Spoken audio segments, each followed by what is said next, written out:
அந்தமா வருவா. ஆமாங்க. தீங்கது செய்யாமல் திமிராம பேசாமல் அவளை ஏதளப்பம் செய்யாது இருந்தான்னா அவகிட்ட எல்லா உத்தரவும் நடக்கும்.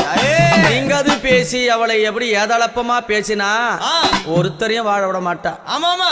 நம்பியவருக்கு தெய்வம் அங்காளி. எப்படி நம்பியவருக்கு தெய்வம், நம்பாதவர்களுக்கு நம்பாதவர்களுக்கு யாரு அம்மா? நம்பாதவர்களுக்கு அவளே மகா பெரிய பிசாசாவா.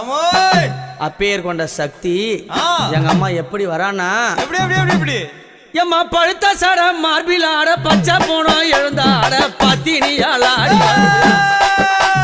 பழுத்த சட மார்பில் ஆட பச்சை போனோம் எழுந்தாட பத்தினியாளாடி வருகிறார்.